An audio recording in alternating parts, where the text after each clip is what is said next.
close is he? How close is he to the program right now? Well, he's around quite a bit, and when it starts to get cool, he heads south, for the winter. But he's around quite a bit.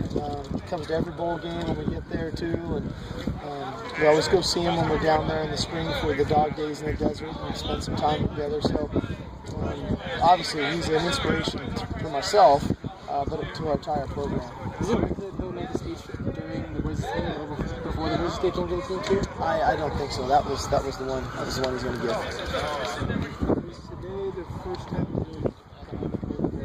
Yeah, dedicated to it. Yes, completely dedicated to it. We had gone to it a little bit here the last couple of days, but today was a purely game prep practice like we would have on a Tuesday. Thought it went really well. Thought the guys responded well to it. Anytime you're in a first game like this, you can try to have so much in a game plan. We really try to focus on the things that we've been doing well in training camp and implement a game plan on offense, defense, and special teams that are conducive to our roster where we are today and to put our players in position to be successful. December applied? Well, I think it applies somewhat because we all can't completely change. There's going to be some similarities, and so, but we also can't bank on that everything they do in December is going to be the exact same thing. They're good coaches too, and they have an off season too to prepare and to study, and they have young players that are developing, that are growing up, and so there's going to be some new faces on the field for them, just like us. There'll be some new schemes for both teams. So at the end of the day, we really have to try to focus on ourselves and our own execution and our own preparation.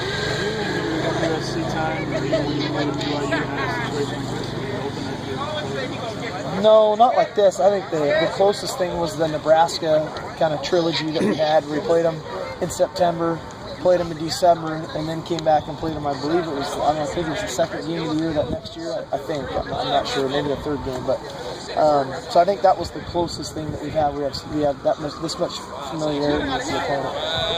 Can you talk about Antavius Sims and kind of what you've seen out of him in this fall camp and kind of going back to the last couple of years? What's his role? I think Tay is just really understanding the offense better, understands his role, and everybody has one.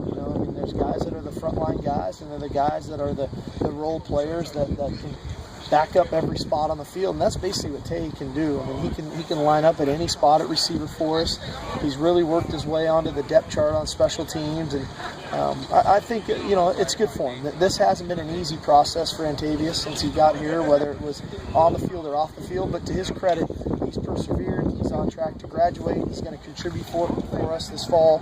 And I'm happy for him that way, because I think there's other guys that have been in his shoes that have checked out, and he didn't do that. He persevered, and he's here with us this fall, and he'll contribute for us this season. Are you operating pretty much a penciled in or markered in the chart at this point? Yeah, we have a pretty good idea.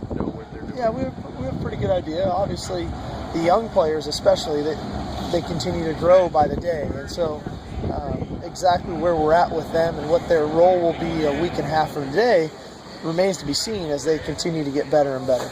When the team starts to get cognizant of the fact that the depth chart's being formed and time is kind of wasting now, do you see a sense of urgency with some of these guys that know they're in a battle? Well, it's hard. It's hard on them, because every guy comes into training camp with the aspirations of being a starter and all those things, and then the roster starts to take shape, and some guys end up on the service team, some guys end up redshirting, some guys are back and forth between service and the full-time squad, and so I really try to connect with those guys, because everybody has a role on this team, and even in our service periods, how vital they are to our success on Saturday. And so I never try to separate the team that way. I always try to keep us together and make sure our starters are respectful and thankful for the work that our service guys do for us. And so everybody has a role, and we just try to praise the guys when they're doing great stuff and try to motivate them when they're struggling, because it can be hard on guys at times when they're not participating as much as they'd like.